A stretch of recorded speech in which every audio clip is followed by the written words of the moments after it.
कैसे हैं बच्चों? आशा है कि आप लोग अच्छे होंगे और अपना पढ़ाई बहुत अच्छे तरीके से कर रहे होंगे। तो चलिए आज हम लोग क्लास 10th का पहला चैप्टर वास्तविक संख्या के ऑब्जेक्टिव करने जा रहे हैं। चलिए उससे पहले करने से पहले हम थोड़ा सा अपना चैनल के बारे में जानकारी दे रहे हैं। मेरा चैनल का नाम है GL सागर स्टडी। इसे आप स्नेह प्यार दुलार दीजिएगा ताकि मेरा चैनल को सब्सक्राइब कीजिएगा ताकि हमें मोटिवेशन मिल सके आगे वीडियो बनाने के लिए। तो चलिए आज हम लोग ऑब्जेक्टिव स्टार्ट करते हैं। वास्तविक संख्या, वास्तविक संख्या को इंग्लिश में हम लोग रियल नंबर कहते हैं, रियल नंबर कहते हैं। तो चलिए पहला क्वेश्चन है क्या? यूक्लिड विभाजन एल्गोरिथम दो धनात्मक पूर्णांक के निम्न किसे प्रकलित करने की तकनीक है? चलिए बताइए। इसका ऑप्शन नंबर ए में दिया हुआ LCM, ऑप्शन नंबर बी में होगा HCF और ऑप्शन नंबर सी में होगा भागफल और ऑप्शन डी नंबर में लिखा हुआ है शेषफल। तो जब भी यूक्लिड विभाजन की बात किया जाए तो इसमें हमेशा याद रखना इसका आंसर जो होता है हमेशा मौसा होता है या HCF होता है। चलिए हम लोग दूसरे क्वेश्चन की ओर आगे बढ़ रहे हैं। दूसरा क्वेश्चन हम लोग के बीच में क्या है? तो दूसरा क्वेश्चन दिया हुआ है कि एक अशून्य परिमेय और अपरिमेय संख्या के गुणनफल को क्या कहते हैं? तो जब भी परिमेय अपरिमेय संख्या गुणनफल की बात आए तो इसका आंसर क्या होता है? हमेशा जो होगा वो क्या होगा? अपरिमेय संख्या होता है जब भी परिमेय और एक अपरिमेय की बात आता है तब। तो चलिए आगे क्वेश्चन नंबर 3 की ओर आगे हम लोग बढ़ रहे हैं। क्वेश्चन नंबर 3 क्या है? क्वेश्चन नंबर 3 में लिखा हुआ है कि 45 तथा 60 का मौ 100 क्या होगा? 45 तथा 60 का मौ 100 क्या होगा? तो चलिए ऑप्शन ए में दिया हुआ 45, ऑप्शन बी में दिया हुआ 3, ऑप्शन सी में दिया हुआ 1, ऑप्शन डी नंबर में दिया हुआ है 5। तो चलिए हम लोग देखते हैं बना के। पहले 45 का पहले हम लोग LCM निकालते हैं। 45 का LCM क्या होता है? 3 से लगाएंगे 15 बार में ये जाने वाला है, फिर इसको हम लोग 3 से लगाएंगे तो 5 बार में जाएगा, अर्थात कितना हुआ? 45 का जो LCM हुआ वो 3 गुना 5। उसी प्रकार हम लोग 60 का निकालेंगे। 60 का क्या होगा? 2 से लगाएंगे तो इसके आधा 30 हो जाएंगे, फिर 2 से लगाएंगे तो 15, फिर 3 से लगाएंगे तो 5 बार। तो चलिए हम लोग 60 को भी नीचे में लिख लेते हैं। तो क्या आता है? 2 गुना 3 गुना 5। तो देखियो HCF किसे कहते हैं या मौ 100 किसे कहते हैं? जो ऊपर नीचे दोनों में मिले। तो क्या क्या मिल रहा है ऊपर नीचे में? तो ऊपर नीचे में यहाँ भी 3 है, यहाँ भी 3 है, एक 3 मिल रहा है और एक 5 मिल रहा है। क्या क्या मिल रहा है? HCF बराबर एक 3 मिल रहा है और एक 5 मिल रहा है। तो इसका आंसर कितना हो जाएगा? 3 5 15। देखो बाबू कौन सा ऑप्शन में 15 दिया हुआ है? तो option number D is the correct answer. चलिए हम लोग चौथे क्वेश्चन की ओर आगे बढ़ रहे हैं। चौथा क्वेश्चन क्या है? तो चौथा क्वेश्चन जो है वो हम लोग के बीच में है क्या? देखिए चौथा क्वेश्चन को हम लोग देखने का प्रयास करेंगे। लिखा हुआ है कि किसी धनात्मक पूर्णांक Q के लिए प्रत्येक धनात्मक विषम पूर्णांक का रूप होगा। तो चलिए इसमें ऑप्शन 4 दिए हुए, लिखा हुआ 6Q, 6Q + 2, 6Q + 1 और 6Q + 4। चलिए इसका आंसर बताइए आप लोग जल्दी जल्दी। चलिए हम लोग देखते हैं। Q के जगह पर आप 1 रखना है। Q के जगह पर आप 1 रख के देखिए। तो 6 गुना 1 करेंगे तो क्या हो जाएगा? यहाँ 6, 6 गुना 1 6 + 2 कितना हो जाएगा? 8, 6 गुना 1 6 + 1 कितना हो जाएगा? 7, 6 गुना 1 6, 6 और 4 कितना हो जाएगा? 10। तो क्या पूछ रहा बाबू? विषम पूर्णांक। विषम पूर्णांक का मतलब होता है जो 2 से पूरा भाग ना लगे। तो option number C is the right thing. चलिए क्वेश्चन नंबर 5 की ओर हम लोग आगे बढ़ते हैं। क्वेश्चन नंबर 5 में क्या है? तो क्वेश्चन नंबर 5 क्या कह रहा है हम लोग देखेंगे। क्वेश्चन नंबर 5 लिखा है क्या कि यदि P एक धनात्मक पूर्णांक है तो धनात्मक सम पूर्णांक का रूप क्या होगा? तो हमें यहाँ देखना है। अगला क्वेश्चन में हम लोग देखे थे कि विषम पूर्णांक और यहाँ हम लोग देखेंगे सम पूर्णांक। उसी प्रकार वहाँ Q था तो Q के जगह पर 1 रखे थे, यहाँ P है तो P के जगह पर 1 रखिए। तो P के जगह पर 1 रखे तो 2 1 2, 2 और 1 कितना हो जाएगा? 3। फिर यहाँ कितना हो जाएगा? 2 का 2 और ये कितना हो जाएगा? 2 गुना 2 और 1 कितना हो गया? 3। 2 गुना 2 और 1 3। सॉरी यहाँ क्या हो जाएगा? यहाँ हो जाएगा P के जगह पर कितना रखना था हमें? 1। इसीलिए क्या हो गया? इसमें पूछ क्या रहा है? सम। तो सम क्या हुआ? ये भी विषम है, ये भी विषम है और ये भी विषम है। सम मेरा क्या है? 2। तो यहाँ क्या हो जाएगा इसका आंसर? 2P। चलिए हम लोग आगे बढ़ते हैं अगले क्वेश्चन की और अगला क्वेश्चन क्या है, तो अगला क्वेश्चन हम लोग के बीच में है 6 नंबर। 6 नंबर में क्या बोल रहा है कि अधिभाग एल्गोरिथम a बराबर बी क्यू प्लस आर में a बराबर 72 दिया हुआ है, b बराबर 8 दिया हुआ, r बराबर 0 दिया हुआ है, तो b का मान क्या होगा। Option number A 9, option number B 8, option number C 7, option number D 4। बताइए इसका आंसर क्या होगा। तो चलिए हम लोग देखते हैं क्या दिया हुआ है, a बराबर बी क्यू प्लस आर। चलिए मान बिठाते हैं, पूछ यहाँ क्या रहा है b, तो a के जगह पर क्या दिया हो 72, तो a के जगह पर क्या बिठा दिए 72। b पूछ रहा है तो b का सेम रख दिए। उसके बाद क्या दिया हुआ q बराबर कितना दिया हुआ है, तो q बराबर b दिया हुआ है, q पूछ रहा है तो b बराबर कितना दिया हुआ है, b बराबर दिया हुआ है 8 और q पूछ रहा है और r क्या हुआ है 0 दिया हुआ है। तो चलिए 0 इधर आएगा तो प्लस माइनस में कोई इफेक्ट डालने वाला नहीं है। इधर क्या है 8q का 8q, तो हम लोग जानते हैं जो किसी के साथ रहे या जो गुना में रहे वो कहाँ चले जाता, तो वो बटे में चल जाता। 8 से जब इसको लगाएंगे तो क्या हो जाएगा इसका आंसर 9। बताइए कौन सा ऑप्शन में 9 है, तो option number A is a right. चलिए अब अगला क्वेश्चन की ओर आगे बढ़ेंगे, प्रश्न संख्या 7 की ओर। 7 में क्या कर रहा है प्रश्न संख्या, तो 7 कह रहा है कि वृत्ताकार पथ पर 3 धावक एक ही स्थान से दौड़ना प्रारंभ करते हैं, तो एक चक्कर लगाने में 1 घंटे, 3 घंटे और 5 घंटे समय लगाते हैं, तो तीनों प्रारंभिक बिंदु पर पुनः मिलने में लगा समय होगा। तो चलिए धावक मतलब होता है दौड़ने वाले व्यक्ति को कहते हैं। मान के चलिए एक वृत्ताकार क्या एक पथ है, इस पे दौड़ने तीनों एक ही स्थान से दौड़ना प्रारंभ किया, तो बोल रहा है कि एक आदमी को लगा 1 घंटा, दूसरे आदमी को लगा 3 घंटा और तीसरे आदमी को लगा 5 घंटा। तो बताइए फिर वह पुनः यहाँ मतलब उसी बिंदु पे कब मिलेगा। जब इस तरह की क्वेश्चन आपको दिखाई पड़े तो क्या करना है, ये तीनों का क्या करना एलसीएम निकाल देंगे। जैसे 1, 3 और 5, 1 और 3 और 5 का क्या होता है लघुत्तम निकालेंगे। तो लघुत्तम जब नहीं निकलेगा तो क्या करेंगे आपस में 1 गुना हो जाएगा, तो 1 गुना 3 गुना 5, तो कितना हो जाएगा 3 5 15। बताइए कौन सा ऑप्शन में 15 है बाबू, तो option number D is a correct answer. अब आगे क्वेश्चन की ओर आगे चल रहे हैं, प्रश्न संख्या 8 की ओर हम लोग आगे बढ़ रहे हैं। 8 सेम टू सेम उसी प्रकार जिस तरह क्वेश्चन हम लोग पिछला क्वेश्चन सॉल्व किए उसी प्रकार इस क्वेश्चन को भी बनाना है। फिर उसी प्रकार लगे वृत्ताकार पथ पर 3 धावक पे दौड़ना प्रारंभ किए, फिर पूछ रहा कि प्रारंभ बिंदु पर वह पुनः कब मिलेगा। तो क्या करेंगे 3, 4 और 8 का क्या निकालेंगे एलसीएम। क्या निकालेंगे एलसीएम। जब निकालेंगे तो क्या होगा 2 से ये लग जाएगा, तो कितना 2 और ये हो जाएगा 4, फिर इसको 2 से लगाएंगे तो क्या क्या हो जाएगा 1 और 2। अब ये किसी से नहीं लगेगा तो हम लोग मल्टीप्लाई करेंगे, 2 दूना 4, 4 तिया 12, 12 दूना 24। तो इसका आंसर क्या हो जाएगा sir, option number D is a correct answer 24 घंटे। अब आगे हम लोग बनाने का प्रयास करेंगे अगला क्वेश्चन, प्रश्न संख्या 9। प्रश्न संख्या 9 क्या कह रहा है सर, ध्यान से देखते हैं हम लोग प्रश्न संख्या 9 क्या कर रहा है। प्रश्न संख्या 9 बोल रहा है कि सबसे छोटी पूर्ण वर्ग संख्या जो 16, 20 और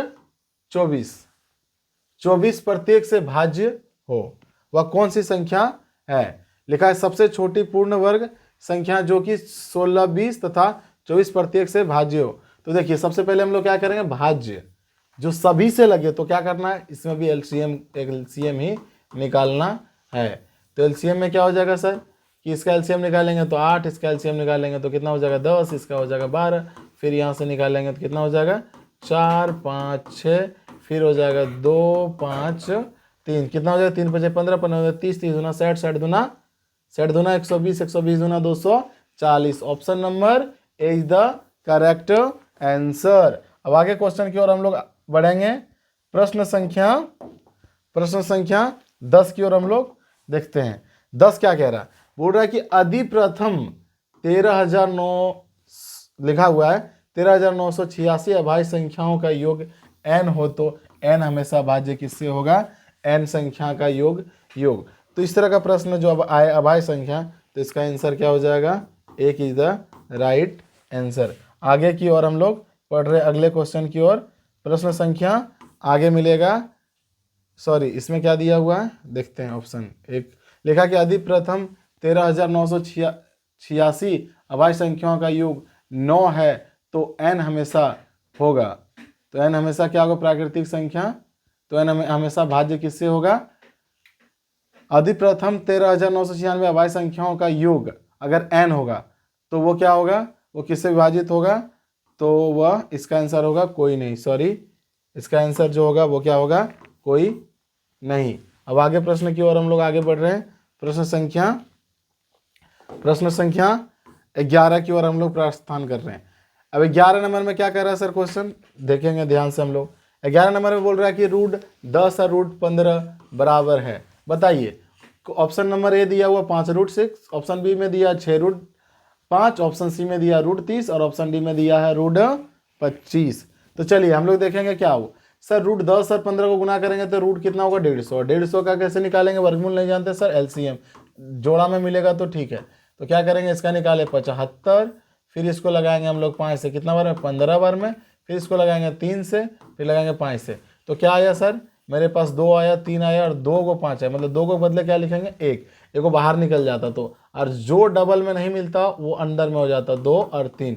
तो कितना हुआ, 5 का 5 और 3 दूना 6। तो इसका आंसर क्या हो गया सर जी, 5√6 इज अ करेक्ट आंसर। चलिए आगे हम लोग 12वें क्वेश्चन की ओर आगे बढ़ रहे हैं। 12वां प्रश्न क्या कह रहा है सर, बोल रहा है 0 और 50 के बीच में विषम संख्याओं की संख्या कितनी, मतलब कितनी ऐसी संख्या जो विषम संख्या जो 2 से पूरी भाग नहीं लगता है। तो कितनी ऐसी संख्या होती है सर, बताइए। Option A 26, option B 25, option C 27, option D 24। तो क्या हो जाएगा सर, विषम संख्या मतलब 2 से, जैसे कि 1, 3, 5 इस तरह आप करते जाइए 49 तक में आपको टोटल 25 संख्या देखने को मिलेगा। तो क्या हो गया इसका answer, B is a correct answer. चलिए हम लोग आगे क्वेश्चन की ओर आगे बढ़ते हैं। प्रश्न संख्या 13 क्या कह रहा है सर, 13 को थोड़ा ध्यान से देखते हैं। 13 बोल रहा है कि यदि पी क्यू 2 अभाज्य संख्या है तो उनका मौसो, जब भी पी क्यू अभाज्य संख्या है तो उसका मौ क्या हो जाएगा सर, उसका मौसो हमेशा 1 होता है। चलिए आगे की ओर हम लोग बढ़ रहे हैं।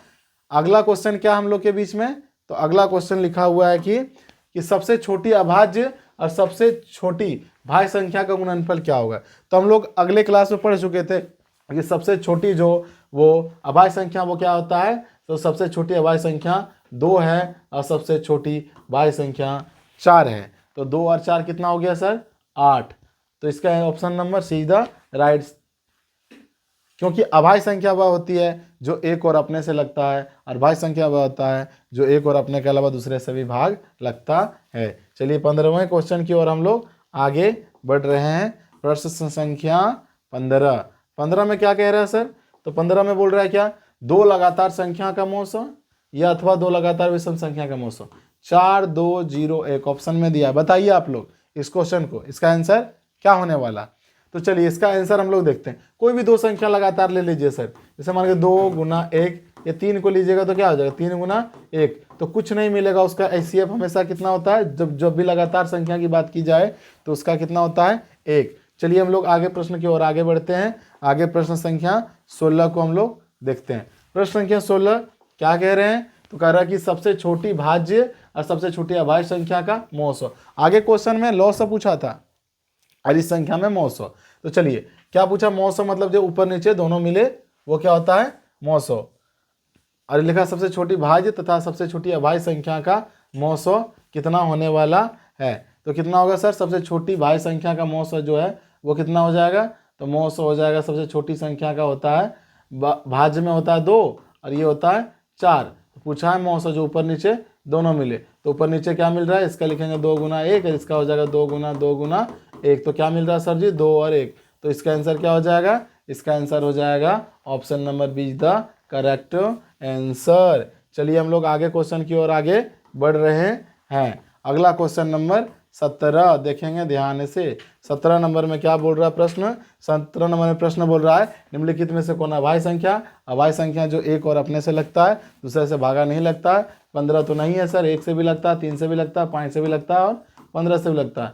13 क्या सर, 13 से और 1 से लगता है, मतलब this is my answer. Option number B is the correct answer. आगे क्वेश्चन की ओर आगे बढ़ेंगे। क्वेश्चन प्रश्न संख्या 18 की ओर आगे बढ़ेंगे। प्रश्न संख्या 18 क्या कह रहा है सर?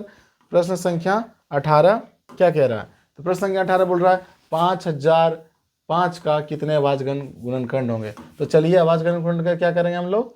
एलसीएम को बोलते हैं, एलसीएम निकालते हैं। इसका जब हम लोग भागा देंगे 5 से तो ये जाएगा 1000 एक बार में। सर ये संख्या कौन सी? ये संख्या 13 से आपका भागा लगने वाला है। कितना बार में लगेगा?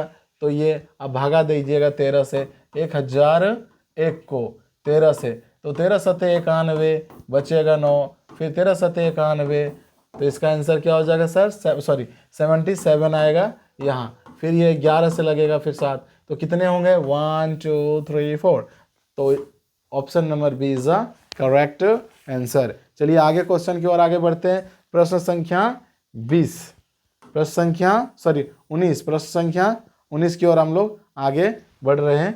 प्रश्न संख्या बोल रहा है कि यदि m एक धनात्मक पूर्णांक है तो विषम जैसे बोला सर आप 1 रखिए, बोले थे m रे पी रे m सबके जगह पर 1 रखना है। तो 4 एका 4, 4 और 2 6, 4 एका 4 और 4 8, 4 एका 4 और 1 5। तो विषम क्या हो गया सर? विषम हो गया। Option number C is the right thing 4m+1। अब आगे क्वेश्चन की ओर हम लोग आगे बढ़ेंगे। प्रश्न संख्या 20 प्रश्न संख्या 20 क्या कह रहा है सर? प्रश्न संख्या 20 को हम लोग थोड़ा सा ध्यान से देखेंगे। प्रश्न संख्या 20 बोला a बराबर दिया हुआ है, b बराबर दिया हुआ है, तब आपसे पूछ रहा है कि a b c का वो एलसीएम। तो चलिए सर हम लोग लिखते हैं a बराबर क्या हो जाता है? a बराबर 2 पर पावर 3, उसके बाद क्या लिखा हुआ 3 उसके बाद गुना 5। उसी प्रकार b में लिखा हुआ सर 2 पर पावर 4 गुना 5 गुना 7। तो चलिए तो एलसीएम क्या आता है? पावर देखना, जो बड़ी पावर है उसी को लिखेंगे। तो 4, उसके बाद क्या क्या नहीं मिल रहा है यहाँ देखिए 3, फिर दोनों 5 के बदले क्या लिखेंगे? 5 लिख देंगे, और फिर 7 का 7 लिख देंगे। अब देखिए इसका आंसर कितना हो गया सर?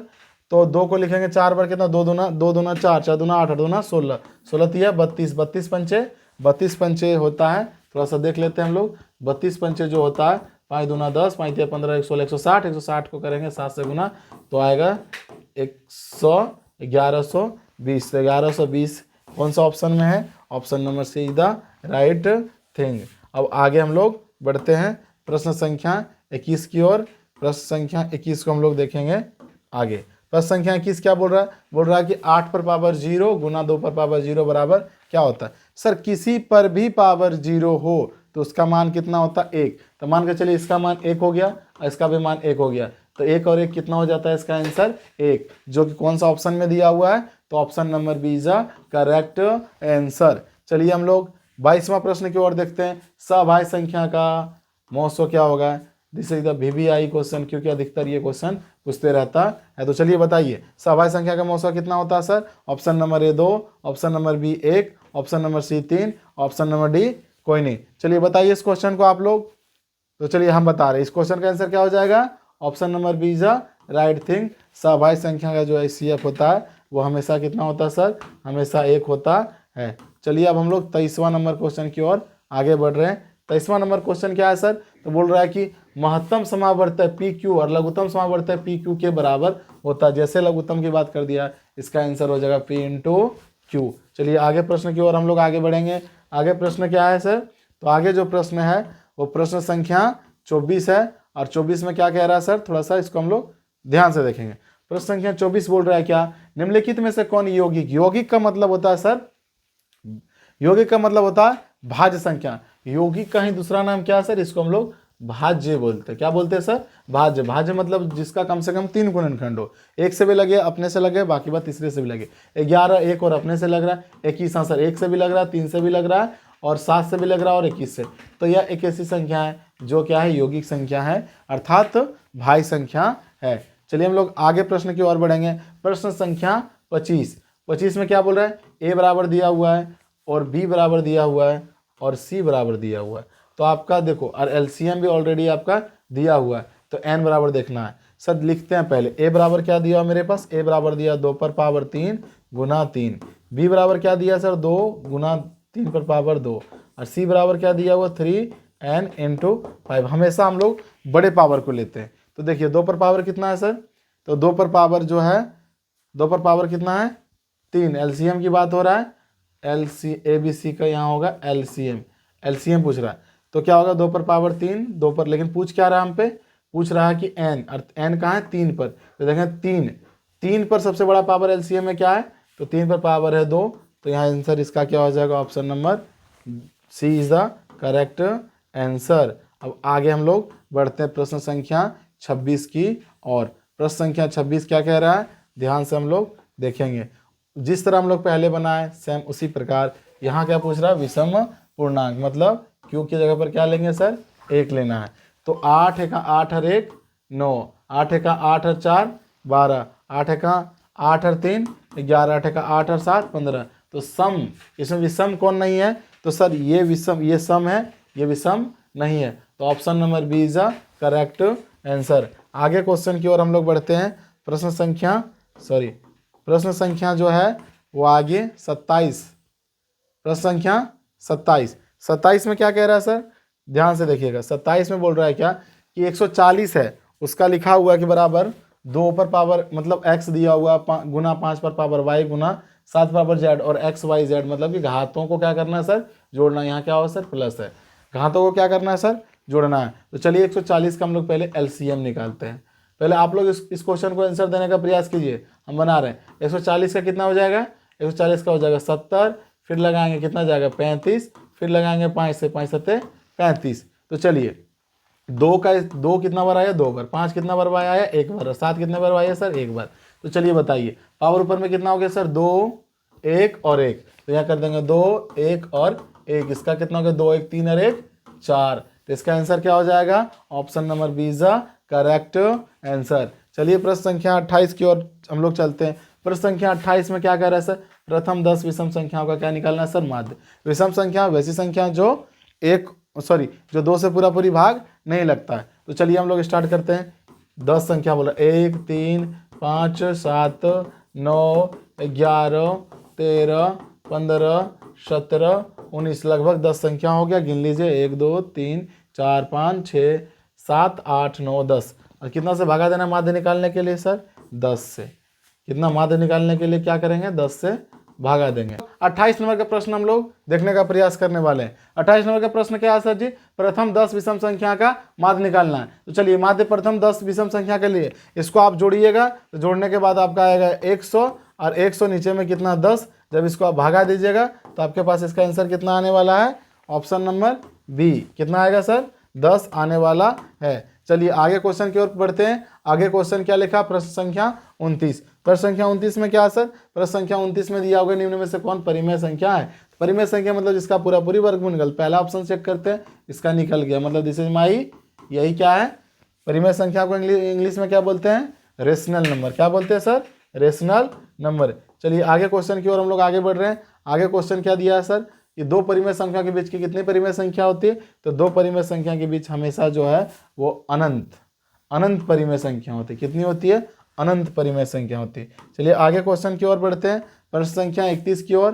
प्रश्न संख्या 31 क्या कह रहा है, कह रहा है यदि n एक प्राकृतिक संख्या तो n यहाँ क्या हो सकता है। तो यहाँ क्या हो सकता है, अगर सर यहाँ कोई संख्या जैसे मान के चलिए कि हम 49 ले लिए, इसका 7 निकल गया, तो गिनती की सभी संख्या क्या प्राकृतिक तो हो जाएगा। अब मान के चलिए यहाँ 2 ले लिए, तो ये क्या बन गया अपरिमेय। तो क्या हो जाएगा, कभी प्राकृतिक तो कभी अपरिमेय। This is my answer, option number D is the correct answer. चलिए आगे क्वेश्चन की ओर हम लोग बढ़ते हैं। अगला क्वेश्चन क्या लिखा हुआ है सर, तो अगला क्वेश्चन लिखा हुआ कि संख्या रेखा पर प्रदर्शित करें। तो लिखा हुआ कि संख्या रेखा पर प्रदर्शित करें, इसमें क्या ऑप्शन दिया 4, बताइए क्या होगा। ये 4 ऑप्शन में से, 4 ऑप्शन में वास्तविक संख्या, एक प्राकृतिक संख्या, एक परिमेय संख्या, एक अपरिमेय संख्या। तो चलिए इसका जो आंसर होगा वो क्या हो जाएगा, ऑप्शन नंबर 1 एक वास्तविक संख्या। चलिए आगे क्वेश्चन की ओर आगे हम लोग बढ़ रहे हैं। आगे क्वेश्चन की ओर आगे बढ़ रहे हैं, आगे क्वेश्चन की ओर आगे बढ़ रहे हैं। प्रश्न संख्या 33 के साथ। प्रश्न संख्या 33 क्या कह रहा है, बोल रहा है कि संख्या, यहाँ रेकडिंग है सर, लिखा संख्या 23.43 पर रेकडिंग को पीवोटे क्यू के रूप में लिखना है। चलिए हम लोग लिखते हैं। आप बताइए option A, option B, option C, option D, चारों ऑप्शन में से आपको कौन ऐसा ऑप्शन लगता है जो इसका आंसर हो सकता है। तो चलिए हम लोग बनाते हैं। क्या लिखा हुआ है, 23.43 को पीवोटे क्यू में, पीवोटे क्यू के रूप में लिखना है। तो चलिए सर इसको हम लोग लिखते हैं। सबसे पहले पॉइंट को आप भूल जाइए कि यहाँ कोई पॉइंट है, हम सेम लिख दिए।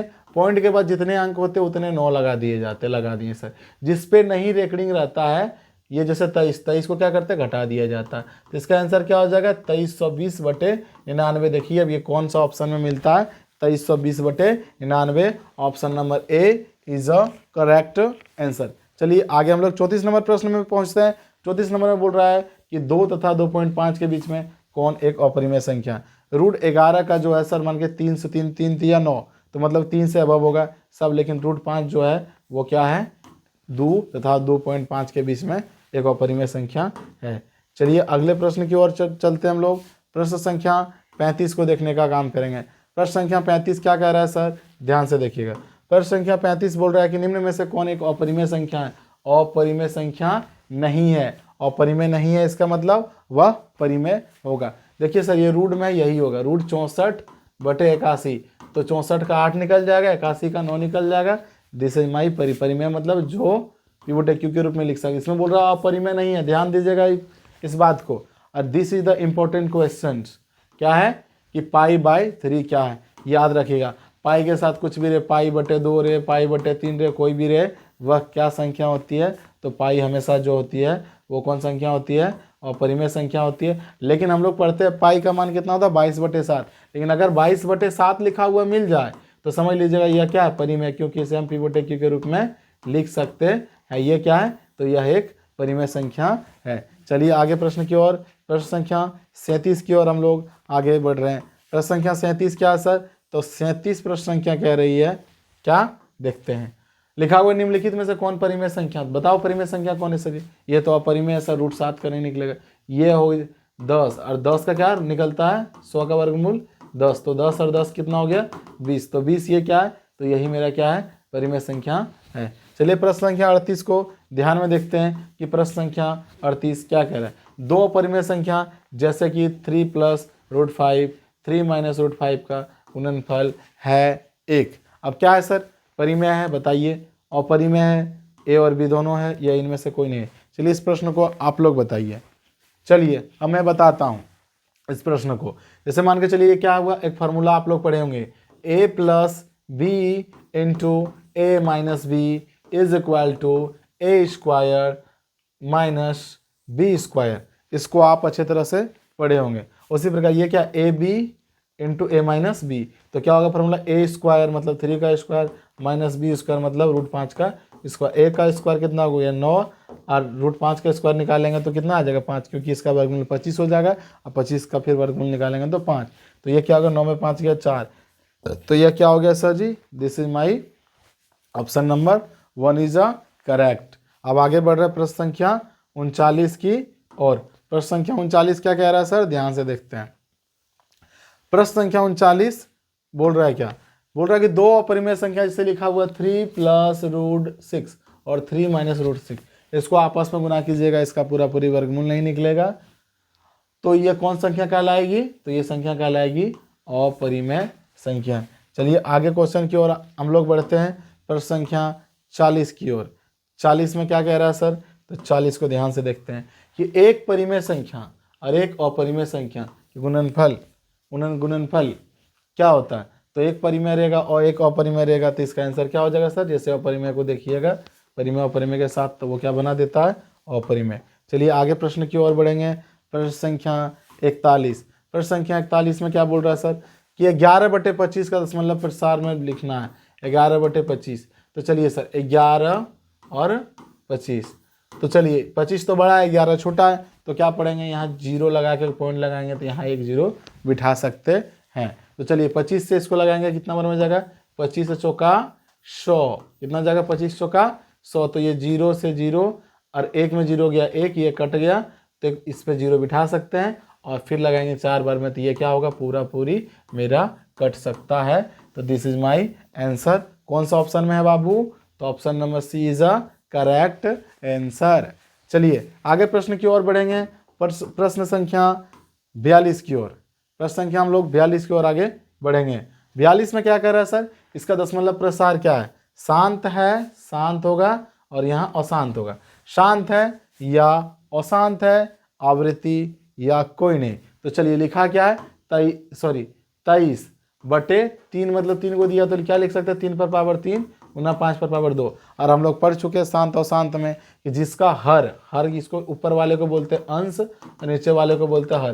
तो जिसका हर का अभाज्य गुणनखंड 2 और 5 हो, सिर्फ 2 हो या 5 हो या 2 और 5, उसके अलावा अगर कोई आ जाए तो वह क्या होता है, अशांत। तो इसके अलावा क्या आ गया सर, 3, तो यह क्या हो जाएगा, अशांत। तो option number B is a right answer. चलिए आगे प्रश्न की ओर आगे बढ़ेंगे। प्रश्न संख्या 43 की ओर हम लोग आगे बढ़ने वाले हैं। तो प्रश्न संख्या 43 क्या कह रहा है सर, प्रश्न संख्या 43 कह रहा है, क्या कह रहा है कि निम्नलिखित में से कौन सा कथन सत्य है, 2 अपरिमेय संख्या का गुणनफल हमेशा अपरिमेय संख्या होता है। तो ऑप्शन ए ही सही है। चलिए क्योंकि फर्स्ट ही बोल दिया गया कि अपरिमेय संख्या गुणनफल अपरिमेय ही होता है। चलिए आगे प्रश्न की ओर बढ़ेंगे। आगे प्रश्न संख्या क्या कह रहा है सर, बोल रहा है कि 0.32, क्या लिखा हुआ है यहाँ, रेकडिंग होगा, देने भूल गया होगा, क्या लिखा है 0.32 पर रेकडिंग को, सॉरी 0.32, इसको पॉइंट के बाद जब भी कोई अंक रहे तो उसको एका को करके पढ़ा जाता है, ये आप ध्यान दीजिएगा अच्छे तरह से। तो 0.32 जो है इस पे क्या हुआ है, 3 2 पे रेकडिंग है, तो इसको P/Q के रूप में हमको लिखना है। तो सर हम बोले ना कि सबसे पहले संख्या को लिखो, भूल जाओ पॉइंट के बाद कितने अंक है, 2 अंक, तो क्या हो जाएगा 2 अंक। तो इसका आंसर क्या हो जाएगा सर, 32/99। ढूंढिए कौन सा ऑप्शन में आपको मिलने वाला है, तो sir option number C is a correct answer. चलिए आगे प्रश्न की ओर बढ़ेंगे। प्रश्न संख्या 45 यहाँ भी रेकडिंग होगा, नहीं क्या लिखा है, सॉरी यहाँ क्या लिखा हुआ, 3.27 है, क्या है सर, एक पूर्णांक है, एक परिमेय है, एक प्राकृतिक है या एक अपरिमेय संख्या है। तो चलिए हम लोग देखेंगे कि यह क्या है, 3.27, तो एक पूर्णांक है, एक परिमेय है और क्या लिखा हुआ है, एक प्राकृतिक संख्या है या एक अपरिमेय संख्या है।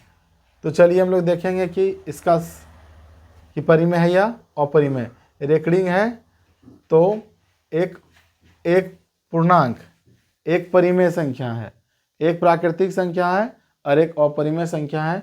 तो इसका आंसर जो है वो, चलिए आगे देखने वाले इसका आंसर कि लग रहा है कुछ इसमें गलती हुआ है, जिस कारण बस ये क्वेश्चन लिखना यहाँ लिखा था मेरे अनुसार से, यहाँ क्या होता, यहाँ होता कि 3.27 को P/Q के रूप में लिखना था, तब हम लोग लिखते यहाँ। इसको अगर P/Q के रूप में लिखने के लिए बोल देते तो क्या होता यहाँ, तो यहाँ हो जाता कि 3, भूल जाना है कि क्या पॉइंट के बाद, जितना अंक के बाद उतना, और जिस पे रेकडिंग नहीं है वो क्या करेंगे, -3 करेंगे, उसमें क्या करेंगे सर, -3 करेंगे, 3 करेंगे तो कितना हो जाएगा सर, 324, और जितने पर रेकडिंग है उतना 9 भी घटेगा, 324/90 इज द माई आंसर। यही होता इस प्रश्न में, जो कि गलत टाइपिंग के कारण ये आए हैं। चलिए प्रश्न संख्या देखेंगे 7, इसमें भी वही है सर जी, रेकडिंग वाला। तो देखिए 7 लिख देंगे, प्रश्न के बाद 1 अंक है तो 1 9 लगा देंगे, 7/9 इसका आंसर हो गया। चलिए आगे प्रश्न की ओर बढ़ेंगे। प्रश्न संख्या 47, 22/7 बताए थे सर, पाई तो अपरिमेय संख्या, लेकिन 22/7 क्या, P/Q के रूप में, तो यह क्या एक परिमेय संख्या है। चलिए आगे प्रश्न की ओर बढ़ेंगे। प्रश्न संख्या 48 की ओर आगे बढ़ेंगे। प्रश्न संख्या 48 बोल रहा है कि 23 क्या है ये, तो ये क्या सर, ये देखिए 23 बटे, तो ये शांत है या अशांत, लिखने में टाइपिंग एरर है, यहाँ पूछ रहा है ये शांत है या अशांत या आवर्ती। तो नीचे में जैसे 3 को देखें 2 और 5 के अलावा, तो वो क्या हो जाएगा, अशांत। चलिए आगे क्वेश्चन की ओर आगे बढ़ते हैं। आगे क्वेश्चन क्या है सर,